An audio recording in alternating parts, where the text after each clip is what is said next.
an elbow at Peeler first, and then Peeler responded back at him. Fights breaking out, comeback runs that shouldn't have been possible, a single player who turned into an absolute problem for 7 straight games. This was the Timberwolves against the Kings, and it's still one of the most underrated playoff series in NBA history. By 2004, Minnesota had already put together 3 straight 50-win seasons and gotten nothing to show for it in the playoffs. This was finally the year that changed. Kevin Garnett dragged the Timberwolves past the first round, putting up a stat line that looked almost unfair: 24 points, 14 rebounds, 5 assists, and 2 blocked shots a night. That kind of production across an entire series is a huge reason he was named the best player in the world that year. Congratulations, 2003-2004 NBA MVP, Kevin Garnett.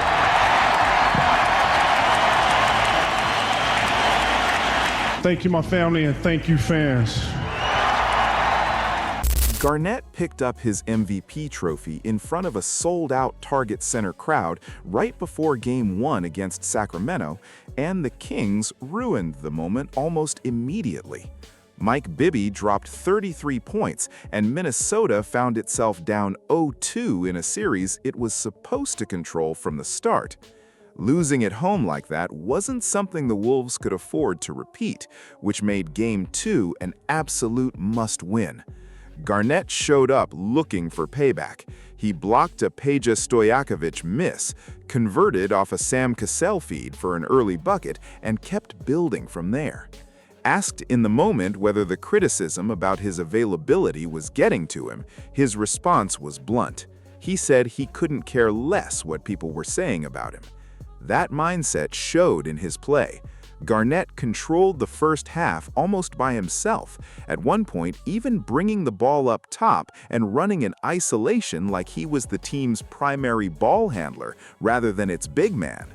He capped the half by slipping past Mike Miller for an easy bucket that pushed Minnesota's lead to double digits.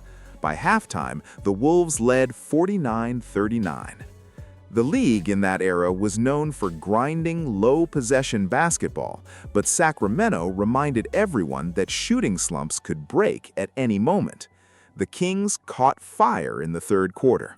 Doug Christie pushed the ball ahead, Stojakovic got loose for a bucket on his own, Chris Webber kept creating, and Stojakovic knocked down another shot to cut the deficit to 4. Webber banked in another look shortly after. Between the two of them, Webber and Stojakovic combined for 23 of Sacramento's 31 points in the quarter, and the Kings weren't finished yet. Minute of the third quarter. Nice! Christie with a beautiful pass. Wow. In transition, Doug Christie not really looking to do a lot with the ball. Then he comes behind his back. Doesn't even see Chris Webber. Don't know how he ever found it. Letting the guys find their way, a veteran team. Stojakovic answers back with his own three. Peja's shot trimmed the gap to 3 heading into the fourth, and Sacramento didn't cool off. Bibby and Doug Christie kept the barrage going right out of the gate, connecting on bucket after bucket. Christie splashing one from deep, Bibby answering right behind him.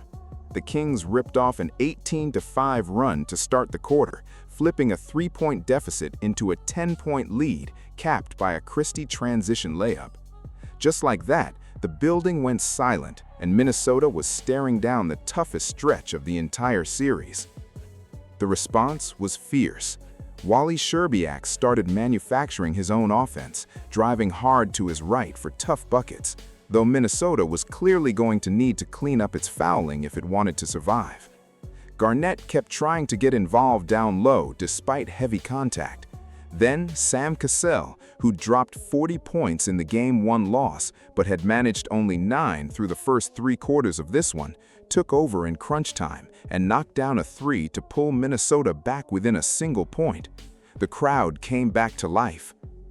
Garnett put the Wolves back in front with a pair of free throws, finishing with 28 points, 11 rebounds, and 6 blocks on the night. On the other end, Christie, normally one of the most reliable free throw shooters in the league, missed both attempts at the line, setting up one of the wilder sequences of the series. With Sacramento needing a stop rather than a foul, Cassell buried a massive three right over Christie, finishing the night with 19 points, 10 of them coming in that final stretch when Minnesota needed them most. From there, it turned into a parade of missed free throws from both sides until Flip Saunders' team came up with the biggest possession of the game. Fred Hoiberg, who'd already scored 11 first-half points, grabbed a crucial offensive rebound and calmly knocked down 2 free throws to push the lead to 4 with 8 seconds on the clock. Sacramento was forced to burn its final timeout, staring at a stunning 16-1 finishing run that had Minnesota on the verge of evening the series at a game apiece. That resilience carried straight into Game 3 on the road. Szczerbiak stayed hot, Mike Miller attacked the paint, and Garnett kept scoring inside, eventually pushing Minnesota's advantage to a series-high 15 points, his 23rd point of the night, putting the Wolves up by 13. Minnesota held that cushion all the way down to the final 2 minutes when the game flipped completely on its head. A dismal 4 of 15, and Bibby has gone 5 of 12. Peja Stojakovic left open, and a turnover. And Stojakovic and Bibby for 3. Now watch out. Well, Sacramento. Right now you just want to keep the ball moving, use the clock. Make sure you get a shot that hits the rim, and you don't want to do that. Turn it over. And Minnesota's 7th steal. Mike Bibby for 3. It's amazing, isn't it? I'm telling you, the games in the NBA, when you're ahead, will never end. They don't have to foul now. They don't need to foul. 59 seconds to go. They're going to... Latrell Sprewell nearly coughed the ball up again in the middle of a brutal stretch of turnovers, and Sacramento made Minnesota pay with a 9-1 run that cut the lead to 5 with under a minute left, and the chaos wasn't close to finished. Garnett missed a shot, Christie hauled in the rebound for his 10th board of the night, a double-double to go with a steal, and the fouls started piling up on both ends as the game swung wildly in Sacramento's direction. The turnovers were killing Minnesota, and the Kings kept knocking down threes to fuel the comeback, with the home crowd in an uproar over what Bibby and company were doing. It was the complete inverse of how Game 2 had ended. After Kenny Martin split a pair of free throws, Sacramento had 20 seconds to force overtime. Minnesota had a mismatch available, but instead chose to go for a quick 2 and foul Martin again, who calmly made both this time, stretching the lead back to 3. But Rick Adelman had one more play left. Sacramento ran a set for Martin and Stojakovic to tie it, with Bibby setting a screen to spring the action loose. Stojakovic buried the biggest 3 of the night to knot the score after Sacramento had looked finished just minutes earlier. He finished with 29 points, 13 of them coming in the 4th quarter alone on 5 of 6 shooting, peak Stojakovic. Garnett got hung up on the ensuing possession and burned clock without a shot going up, sending the game to overtime. Stojakovic kept it going in the extra period, scoring all 9 of Sacramento's points in overtime by himself. It wasn't enough. Minnesota answered when it mattered most. Szczerbiak hit a big shot to push his total to 25, and then, with the clock under 3 seconds, Garnett buried an impossible contested mid-range jumper despite clear contact from Christie on his shooting wrist, putting the Wolves up 3 with 10 seconds to go. Minnesota fouled Martin before he could get a 3-point attempt off. He made both, cutting it to 1. Then, with the game seemingly decided, Szczerbiak's inbound pass to Garnett resulted in a travel call, handing Sacramento one final chance to win it. Trenton Hassel came up with a massive defensive stop to seal it, and Minnesota escaped with a 2-1 series lead in what had been an absolute roller coaster of a game. Fans were reportedly throwing objects onto the court afterward from the shock of it all. Sacramento regrouped to take Game 4 behind 28 points from Chris Webber, but Minnesota answered in Game 5 as Sprewell and Garnett combined for 57 of the team's 86 points. Game 6 back in Arco Arena turned into a lopsided Sacramento win, and Garnett, known throughout his career as one of the league's toughest competitors, was barely recognizable. Late in that game, tempers boiled over. Garnett threw an elbow at Peja Stojakovic, and Stojakovic fired back with an elbow of his own that nearly knocked Garnett out cold, catching him flush in the face. What stood out most was that Garnett seemed to freeze after that, and so did the rest of the Timberwolves, who went on to lose Game 6 by 17 points. That set up a winner-take-all Game 7 back at Target Center. Given what had happened in the previous game, Garnett was overdue for a big response, and he delivered one immediately, scoring 6 points in the first 6 minutes to stake Minnesota to a 7-point lead. The pace slowed after that, with both teams combining for just 72 points at halftime, and Garnett was largely responsible for keeping his team ahead as Sacramento mounted another third-quarter push. Heading into the final period, with Minnesota clinging to just a 2-point lead, Garnett flipped a switch and took the game over completely. Feed Serbia to Garnett. This guy's got energy. He's going to need it all to close this. And Kevin Garnett. Why not? And his legs right now are moving. Garnett again.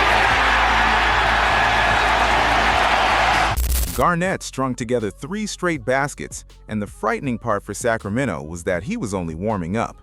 With the shot clock bleeding down towards 0 on one possession, Mike Miller found him well beyond the arc, and Garnett drilled a contested 3 right over Brad Miller as time expired on the clock, a shot that had no business going in. He carried Minnesota by himself for a full 7 minutes in that final quarter, piling up 13 of his eventual 31 points in what stands as the biggest game of his career. With under 2 minutes left, the Wolves had a real chance to push the lead into double digits, but this series had already proven it wasn't capable of going quietly, and Sacramento found another gear. Weber grabbed a rebound and pushed it ahead for a fast break bucket from Christie. Then Cassell got trapped in the corner on the baseline, forced up a bad shot, and was whistled for an offensive foul for pushing off on Christie, forcing a Minnesota timeout with the game hanging by a thread. Moments later, Bibby buried a 3 to trim the deficit to 4. Sacramento had cut it down to a 1-possession game in the span of about 20 seconds. Christie followed that up defensively, reading Cassell's dribble perfectly, poking the ball loose and drawing a foul in the process. Garnett answered right back with a steal of his own, getting bumped out of bounds in the process on what became his 4th takeaway of the night. If Minnesota found a way to survive this game, it was going to be because Garnett simply refused to let it slip away. And that steal, on top of everything else he'd done, was the exclamation point on the kind of season he was having. He split a pair of free throws afterward to push the lead to 5 with the clock winding down. Bibby wasn't rattled, calmly knocking down 2 free throws on the other end to make it a 1-possession game again. Sprewell then missed the second of 2 free throws, mirroring Garnett's earlier miss, cutting Minnesota's cushion to 4. Christie answered again, drilling a 3 to make it a single-point game with 17 seconds left, forcing Minnesota to burn a timeout. But Sam Cassell, unbothered as ever in the clutch, calmly sank both of his free throws to steady the lead. 16 seconds is normally nothing in the NBA. For Minnesota in that moment, it felt like it was never going to end.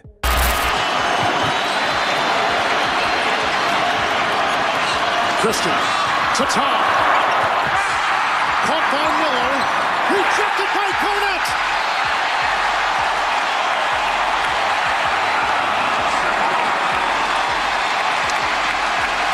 They've got 2-2 on there now, so they're about 0.3 of a second. Weber with a tie, and the Minnesota Timberwolves are going to the Western Conference Finals. And then, finally, it was over. Chris Webber's 3 at the buzzer, which would have forced overtime, rimmed out, and Minnesota survived one of the most brutal 7-game series the league had seen in years. For Sacramento, it marked the end of an era. That Kings core would never make it past the first round again. For Garnett, it was the opposite. He closed the game with 32 points, 21 rebounds, 5 blocks, and 4 steals. A stat line that cemented his legacy and sent the Timberwolves to the Western Conference Finals for the first time in franchise history. Their reward was a matchup with Shaquille O'Neal and Kobe Bryant's Lakers, who ended their run in 6 games. Speaking of Shaq, if you want to see some of the most heated confrontations of his entire career, I've got a video breaking those down, and I guarantee there are a few in there you've never come across before.